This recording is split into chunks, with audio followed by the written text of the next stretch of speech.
Subscribe करें हमारा channel let's learn with Sivesh और बेल आइकन को भी दबाना न भूलें, जिससे आने वाले वीडियोज़ का नोटिफिकेशन आप तक पहुंचता रहे।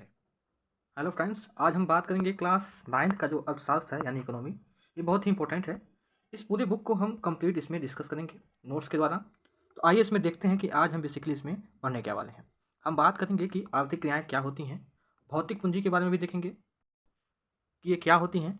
उसके बाद से हम देखेंगे किसी भूमि पर अच्छी खेती कब की जा सकती है, उसमें क्या-क्या चीज़ें आवश्यकता है, उसके जो रिक्वायरमेंट है उसके बारे में भी देखेंगे। जो गैर कृषि क्रियाएँ हैं वो कौन-कौन सी हैं, मानव पूंजी के बारे में समझेंगे। मानव पूंजी निर्माण में कौन सी प्रक्रियाएँ मजबूत रहती हैं उनके बारे में देखेंगे। जो हमारा आर्थिक क्षेत्र है जैसे कि प्राथमिक, द्वितीयक और सेकेंडरी, टर्टियरी, ठीक है? इन क्षेत्रों के बारे में भी हम देखेंगे उसमें क्या-क्या है। उसमें जो लोग काम करते हैं उन्हें हम कौन-सा कहते हैं, जैसे कि प्राथमिक एरिया में जो काम करते हैं उन्हें हम व्हाइट कॉलर जॉब कहते हैं। इसके बारे में भी हम देखेंगे। साथ में हम ये भी देखेंगे कि जो आर्थिक क्रिया है वो क्या है, जैसे कि बाजार क्रियाएँ हो जाएँगी, गैर बाजार क्रियाएँ हो जाएँगी और महिलाओं को जो कम जो जॉब मिलता है उसका कारण क्या हो सकता है। भारत में जो साक्षरता के लिए दर है वो 1951 में कितना था और बढ़ कर के अब कितना हो गया है। उसके लिए कौन-कौन से महत्वपूर्ण योजनाएँ सरकार ने चलाई हैं उसके बारे में देखेंगे। जो हमारी 12वीं पंचवर्षीय योजना है उसमें किस प्रकार के सुधार और रणनीति बनाए गए हैं, इसके बारे में भी हम देखेंगे। और बेरोजगारी क्या है, ठीक है? श्रम बल क्या है, मौसमी बेरोजगारी क्या है, उसके प्रकार को भी हम यहाँ पे डिस्कस करेंगे, ठीक है? अब आते हैं टॉपिक पे। इसमें जो सबसे पहला मेरा है वो क्या है कि आर्थिक क्रियाएँ क्या होती हैं? तो आप बोलोगे कि किसी सामानों को बेच करके या जो गैर कृषि सामान होते हैं उनको बेच करके जो हमें पैसा मिलता है, जो हमें अर्निंग होती है, उसे हम कह सकते हैं कि हमारा आर्थिक क्रिया हो रहा है। अगर हम एग्जाम्पल के रूप में देखें तो जैसे हमने अगर हम कृषि की बात करें सबसे पहले, तो कृषि में सबसे पहले हम बात करेंगे जैसे हमने आलू का उत्पादन किया है अपने खेत में, हमने यहाँ पे चावल और सरसों अनाज का उत्पादन किया है। तो इन सारी चीज़ों को अगर हम मार्केटिंग में ले जा करके इसको अगर हम बेचेंगे तो हमें जो पैसा मिलेगा उससे हम कहेंगे कि हमारी आर्थिक क्रिया यहाँ पे हो रही है। अगर हम गैर कृषि की बात करें तो उसमें अगर आता है कि हमने पशुओं को पाला है तो हमें दूध देती हैं, दूध का हम मार्केटिंग करेंगे, उससे जो घी निकलता है उसका मार्केटिंग कर सकते हैं। अगर हम सेकंड कहें कि गैर कृषि क्या हो सकता है तो पशुपालन के अलावा मत्स्य पालन भी हो सकता है, ठीक है? मधुमक्खी पालन भी हो सकता है। फलों की खेती, फलों का जो बगीचा बगीचा होता है, ठीक है? उसमें भी हम फलों को जो बेचते हैं वो भी हो सकता है। तो ये जो होती हैं ये हमारी अन्य क्रियाओं के तौर पे भी आती हैं और इससे जो हमें अर्निंग होती है, जो हमें पैसा मिलता है, उससे हम कह सकते हैं कि हमारी जो आर्थिक क्रिया है वो हो रही है। उसके बाद मेरा आता है कि भौतिक पूंजी क्या होती है? तो आप बोलोगे यह एक प्रकार की संपत्ति है जिसका उपयोग उत्पादन या निर्माण प्रक्रिया में किया जाता है। अगर हम इसका एग्जाम्पल देखें तो जैसे औजार यानी मशीन भवन जो अस्थायी पूंजी होती है, जो हमें औजार मिलते हैं, ठीक है? कच्चे माल हो गए, जो नगद मुद्रा होती है, ठीक है? ये हमारी जो होती हैं वो हमारी भौतिक पूंजी के रूप में होती हैं, जिन्हें हम टच कर सकते हैं, छू सकते हैं, ठीक है? अगर हम इसका एग्जाम्पल और अच्छे से देखें तो जैसे हम जो खेती होती है, खेती के लिए हम क्या यूज़ करते हैं? खेती के लिए हम यूज़ करते हैं ट्रैक्टर का यूज़ करते हैं, जिसको हम छू सकते हैं, ठीक है? ये हमारी भौतिक पूंजी के रूप में हो जाती है क्योंकि ये हमारी स्थायी है, ये कभी मतलब ये हम इसको छू सकते हैं, ये स्थायी तौर पे हमारे पास रहती है। तो ये हमारी भौतिक पूंजी के रूप में आती है। अब यहाँ पे आता है कि किसी भूमि पर अच्छी खेती कब होती है? क्या-क्या उसके पास जो रिक्वायरमेंट है वो होनी चाहिए जिससे हम अच्छी खेती कह सकते हैं। तो सबसे पहले क्या होना चाहिए? बिजली द्वारा चालित जो नलकूप है उनका अधिक क्षेत्रों तक फैलाव होना चाहिए। यानी जो नलकूप चलते हैं, जो बिजली से चलते हैं, उनको विस्तृत रूप से उनको फैलाना ज़रूरी है। जो बहुविध कृषि प्रणाली है उसको भी हमें अपनाना चाहिए, यानी हम एक ही फसलों को नहीं बो सकते, हम अलग अलग मल्टीपल टाइप के जो फसल होते हैं, ठीक है? जैसे मिनरल्स हो गए, ठीक है? मोटे अनाज हो गए, इस तरह के अगर हम उसको अपनाएंगे तो भी हमें जो हमारी कृषि प्रणाली है उससे हमें मजबूती मिलेगी और उस जो फसल का उत्पादन है उसमें भी काफ़ी बढ़ोतरी होगी। अगर हम थर्ड पे आते हैं तो क्या हो जाएगा, हमें बेहतर सिंचाई प्रणाली को विकसित करना होगा जिससे खेती की जो भूमि है वो और अधिक उपजाऊ हो सकती है, ठीक है? जो HYV उन्नत किस्म के जो बीज हैं जो कि हरित क्रांति के दौरान इसको शुरू किया गया था, तो इस प्रकार के हमें उन्नत बीज की भी हमें आवश्यकता है। जो रासायनिक एवं उर्वरक और साथ में जो कीटनाशक हैं उनका भी हमें उपयोग करना चाहिए। अगर हम बात करें कि जो रासायनिक उर्वरक है वो हमारी कितनी मात्रा में हमें डालने की आवश्यकता है, तो यहाँ पे आपको दिख रहा होगा ये NPK, यहाँ पे आपको दिख रहा होगा ये क्या है कि नाइट्रोजन, ये क्या है फास्फेट, ये क्या है पोटेशियम। तो इसकी जो मात्रा होती है वो 3:2 के अनुपात में इसको मिला करके खेत में डाला जाता है। कई बार जो मल्टीपल एग्जाम होते हैं उसमें सीधा सीधा पूछ देता है कि NPK का जो अनुपातिक प्रणाली है वो कितना है, तो आप बोलोगे 3:1 का जो रेशियो है ये होता है। क्लियर है? यहाँ पे बात आई है कि जो हरित क्रांति है इसकी बात आई है, तो हरित क्रांति की जनक जो है वो नॉर्मन बोरलॉग हैं, इसको भी आपको ध्यान रखना है। और साथ में श्वेत क्रांति के जो जनक हैं वो वर्गीज कुरियन हैं। क्लियर है? अब यहाँ पे बात ये आती है कि जो गैर कृषि क्रियाएं हैं, हमने ऊपर भी जिक्र किया है कि जो गैर कृषि क्रियाएं हैं वो कौन कौन सी हो सकती हैं। तो जो डेयरी है वो भी गैर कृषि क्रियाओं के तौर पर देखा जाता है। लघु स्तरीय जो विनिर्माण उद्योग है उसमें भी आ सकता है। दुकानदार जो होते हैं, जो परिवहन का काम करते हैं, वो भी हमारे गैर कृषि क्रियाओं के रूप में देखा सकता है। क्लियर है। यहाँ पे बात आती है कि मानव पूंजी क्या होते हैं। ठीक है, तो इससे शिक्षा, प्रशिक्षण और चिकित्सा सेवाओं में निवेश, जनसंख्या, ठीक है, ये जो है मानव पूंजी के रूप में इसको देखा जाता है। क्यों? क्योंकि यदि हम शिक्षा में निवेश करेंगे, ठीक है, प्रशिक्षण में निवेश करेंगे, चिकित्सा सेवाओं में निवेश करेंगे, इससे जो व्यक्ति की जो कार्यकुशलता है वो उसमें बढ़ोतरी होगी। ठीक है, उसके ज्ञान में बढ़ोतरी होगी, उसके जो कौशल है उसमें बढ़ोतरी होगी। इसको हम कह सकते हैं कि ये किसी व्यक्ति के लिए एक पूंजी की तरह है। ठीक है, ये पर्सनली एक व्यक्ति के लिए पूंजी के रूप में है, इसलिए हम इसे कह सकते हैं कि ये मानव पूंजी है। ठीक है, हम अगर शॉर्ट में कहें तो ज्ञान के भंडार को हम मानव पूंजी कह सकते हैं। ठीक है, अब यहाँ पे बात आती है कि मानव पूंजी निर्माण ये क्या है। तो जब मानव संसाधन को बेहतर मानव पूंजी द्वारा विकसित करते हैं तो हम इसको कह सकते हैं कि ये निर्माण की प्रक्रिया में ये हमारी सहायता की है, तो ये हमारे मानव पूंजी निर्माण क्रिया कहला सकती है। ठीक है, अब नेक्स्ट में हमारा आता है कि आर्थिक क्षेत्र कितने प्रकार के होते हैं, इनमें क्या क्या क्रियाएं होती हैं, इसके बारे में हम इसमें देख लेते हैं। सबसे पहला है हमारा प्राथमिक क्षेत्र। प्राथमिक क्षेत्र क्या होते हैं? इसके अंतर्गत कृषि, वानिकी, पशुपालन, मत्स्य पालन, मुर्गी पालन और खनन और उत्खनन जैसे ये जो क्रियाएं हैं ये इसमें आती हैं, और इसमें हम कृषक क्षेत्र को भी इसमें ऐड कर सकते हैं। ठीक है, इतनी जो हमारी क्रियाएं हैं ये प्राथमिक क्षेत्र के अंतर्गत आती हैं। एक बार फिर से देख लीजिए, जो कृषि है, वानिकी है, पशुपालन, मत्स्य पालन, मुर्गी पालन, ठीक है, खनन और उत्खनन, ये हमारी प्राथमिक क्रियाओं के अंतर्गत आती हैं। ठीक है, इसको आपको नोटिस करना है। एक बात और नोटिस करोगे आप कि इसमें जो सेकेंडरी क्षेत्रक होते हैं यानी कि द्वितीय क्षेत्रक होते हैं, उनमें क्या आते हैं? तो जो विनिर्माण और औद्योगिक क्षेत्र होते हैं ये इसके अंतर्गत आते हैं। तो एक अगर हम टर्म में कहें तो जो औद्योगिक क्षेत्रक है वो हमारे विनिर्माण जो क्षेत्रक है वो द्वितीय क्षेत्रक के रूप में कहा जा सकता है। ठीक है, इसका हम एक शब्द में कहेंगे। तो अगर हम बात करें कि द्वितीय क्षेत्रक में तृतीय क्षेत्रक में क्या आता है, तो इसमें व्यापार, परिवहन, संचार, बैंकिंग, बीमा, शिक्षा और स्वास्थ्य, पर्यटन जैसे जो चीज़ें हैं ये इसमें आती हैं। और इन क्षेत्रकों के क्रियान्वयन के फलस्वरूप वस्तुओं और सेवाओं का उत्पादन होता है। ये क्रियाकलापों राष्ट्रीय आय में मूल्यवर्धक के रूप में ये करते हैं। ठीक है, जब राष्ट्रीय आय में जब इन चीज़ों का हम उत्पादन करते हैं, एग्जाम्पल के रूप में जैसे हम कृषि में हमने अनाज को उगाया, ये हमारा प्राथमिक क्षेत्रक हो गया।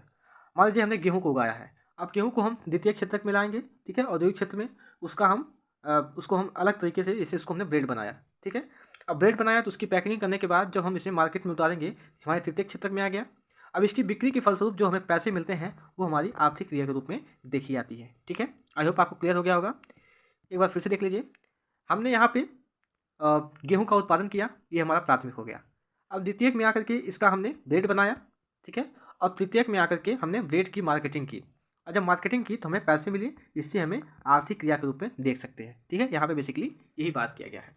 अब यहाँ पे हम बात करेंगे कि जो इस सेक्टर में काम करने वाले व्यक्ति हैं उनको हम क्या कह सकते हैं। ठीक है, तो जो प्राथमिक क्षेत्र में काम करते हैं, ठीक है, प्राथमिक एरिया में यानी इसमें, उनको हम कहेंगे कि ये वाइट कॉलर जॉब है। ठीक है, अगर हम द्वितीय क्षेत्र की बात करें तो ये हमारे ब्लू कॉलर जॉब के रूप में देखा जा सकता है, और जो निर्णय वाले क्षेत्र होते हैं यानी कि तृतीय क्षेत्र होते हैं ये गोल्डन कॉलर जॉब के रूप में कह सकते हैं। ठीक है, हमने तीनों के बारे में देख लिया। पहले क्षेत्र में जो काम करते हैं उन्हें हम व्हाइट कलर कहते हैं, द्वितीय क्षेत्र के रूप में जो काम करते हैं उन्हें हम ब्लू कलर कहते हैं, और तृतीय क्षेत्र के रूप में जो काम करते हैं उन्हें हम गोल्डन कलर जॉब कहते हैं। अब यहाँ पे जो मेरा नेक्स्ट आता है वो है आर्थिक क्रियाएं क्या होती हैं। ठीक है, ये दो प्रकार की होती हैं। पहला हो जाता है बाजार क्रियाएं, दूसरा हो जाता है गैर बाजार क्रियाएं।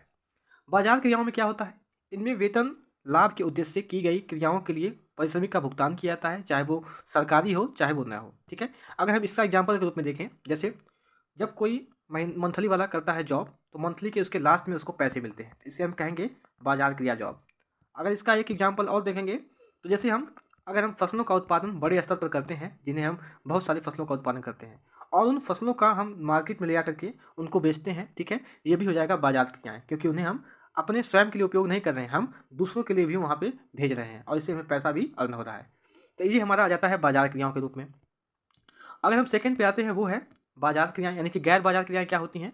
तो इससे ये होता है कि हम जो स्वयं के लिए जो हम उत्पादन करते हैं उसका उपभोग हम स्वयं करते हैं। ठीक है, अगर हम एग्जाम्पल के रूप में देखें तो जो छोटे किसान होते हैं, ठीक है, जिनके पास कम भूमि होती है, जिनके पास, अगर हम एग्जाम्पल के रूप में 1 बीघा उसके पास ज़मीन है, तो 1 बीघा ज़मीन में वो अपना जो अनाज होता है उसको बोता है, जो सरसों होता है, आलू होता है, इन सारी चीज़ों को बोता है, और इतनी मात्रा में बोता है जिससे उसका स्वयं का भरण पोषण केवल मात्र हो पाए, यानी बेचने के लिए वो उत्पादन न किया है। ठीक है, वो स्वयं के उपभोग के लिए मात्र उत्पादन किया है, तो हम इसे कह सकते हैं कि ये गैर बाजार क्रियाएं होती हैं। क्लियर है।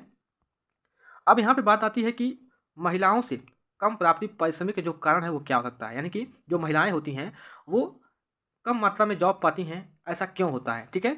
इनकी अपेक्षा पुरुष लोग ज़्यादा जॉब पाते हैं, महिलाएं जॉब क्यों कम पाती हैं, इसके बारे में यहाँ पर दिया गया है। तो पहली बात तो क्या है यहाँ पे कि उनके पास बहुत कम शिक्षा है, यानी शिक्षा की जो प्रतिशतता है वो काफ़ी मात्रा में कम है, ठीक है। और उनके पास निम्न कौशल का अभाव है, यानी जो उनके पास दक्षता है, कौशलता है, वो काफ़ी मात्रा में कम है, ठीक है, जो उनके लिए ये भी एक कारण के रूप में देखा जाता है। तीसरा क्या कह सकते हैं कि महिलाएं वहाँ काम करती हैं जहाँ नौकरी की सुरक्षा नहीं और कानूनी अभाव भी नहीं, यानी जहाँ महिलाएं काम करती हैं वहाँ पे उनकी सुरक्षा नहीं की जा सकती है, ठीक है। आपने कई केसेस देखे होंगे आजकल चर्चाओं में है, और उनके लिए कोई कानूनी प्रावधान भी नहीं किया गया है सरकार के द्वारा या संसद के द्वारा। तो ये भी तरीका हो सकता है, ठीक है। और सबसे जो मेन कारण है वो क्या हो सकता है कि क्योंकि हर कंपनी पर जो हमारा मातृत्व अधिनियम है जो सरकार ने अभी पिछले साल ही लाई है, ठीक है, 2021 में, तो उसमें क्या है कि जो इस अधिनियम में क्या कहा गया है कि अगर मान लीजिए जो महिला है वो गर्भवती है तो उसको लगभग 26 सप्ताह की छुट्टी दी जाएगी। लेकिन जो कंपनी उसमें काम करती है, जिस कंपनी में काम करती है, उसको जो वेतन मिलता है उसको वेतन देना ही पड़ेगा, ठीक है। तो ये भी एक कारण हो सकता है कि कोई भी जो लोग हैं वो ऐसे महिलाओं को अपने यहाँ जॉब में नहीं रखते हैं, जो या रखना नहीं चाहते हैं महिलाओं को, क्योंकि अगर मान लीजिए जो अगर वो कभी गर्भवती रहती है तो जो मातृत्व अधिनियम है वो फॉलो होगा, तो उसे 26 सप्ताह की उसको छुट्टी देनी पड़ेगी और उसके बदले और साथ में उसको वेतन भी देना पड़ेगा। तो ये सारी चीज़ें कौन करना चाहेगा, तो इसलिए भी महिलाओं को नौकरी नहीं देने का जो कारण है वो भी इसमें हो सकता है, ठीक है। तो अब यहाँ पे आती है कि भारत में साक्षरता के लिए जो काम किया गया है, यानी हम इसमें देखेंगे कि साक्षरता दर सबसे पहले जब भारत आज़ाद हुआ तो उस समय क्या था, और अब में इसका जो इंक्रीजिंग सिस्टम है वो कितना बढ़ गया है, तो उसके बारे में भी हम देखेंगे। तो यहाँ पे बात आती है कि जो भारत की साक्षरता दर है 1951 में कितना था, मात्र 16 से 18% था। लेकिन 2011 में जब देखा गया कि ये लगभग 74% के आसपास हो गया है। 6 से 14 वर्ष की आयु के बच्चों के लिए हमने सर्व शिक्षा अभियान यहाँ पे शुरू किया गया है। प्राथमिक शिक्षा में नामांकन बढ़ाने के लिए हमने सेतु पाठ्यक्रम को भी शुरू किया गया है, और साथ में हमने स्कूल लौटो शिविर का भी हमने कार्यक्रम शुरू किया गया है। किसके लिए? शिक्षा को बेहतर बनाने के लिए इस प्रकार के कार्यक्रम को शुरू किया गया है। अब यहाँ पे बात आती है कि बच्चों के पोषण के लिए हमने क्या किया है, तो हमने दोपहर के भोजन यानी मिड डे मील की जो योजना है उसको भी हमने शुरू किया गया है। 12वीं पंचवर्षीय योजना क्या है, तो इसमें सुधार हेतु रणनीति रखी गई है, यानी कि राज्यों के लिए विशेष पाठ्यक्रम में परिवर्तन को स्वीकार करना और व्यवसायीकरण, सूचना और प्रौद्योगिकी का भी इसमें उपयोग किया गया है। दूरस्थ शिक्षा को भी बढ़ावा यहाँ पे दिया गया है, ठीक है। यहाँ पे एक मुद्दा है बेरोजगारी का, इसको भी देख लेते हैं कि बेरोजगारी क्या है, कितने प्रकार की बेरोजगारी होती है।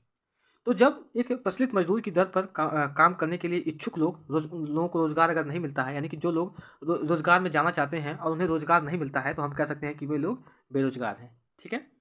यहाँ पे बात आती है कि जो हमारा श्रम बल है वो क्या है, तो जनसंख्या में वे लोग जिनकी उम्र लगभग 15 से 59 वर्ष की होती है उन्हें हम कह सकते हैं कि इन्हें हम श्रम बल के रूप में गिनती करते हैं, ठीक है। कई बार मल्टीपल वाले एग्जाम में आ जाता है कि श्रम बल का जो उम्र है वो कितना है, ठीक है, तो आप बोलोगे कि 15 से 59 वर्ष का जो उम्र है वो श्रम बल के रूप में हम कह सकते हैं।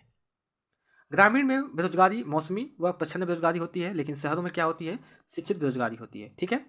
हम ये जानेंगे कि जो मौसमी बेरोजगारी है वो क्या है।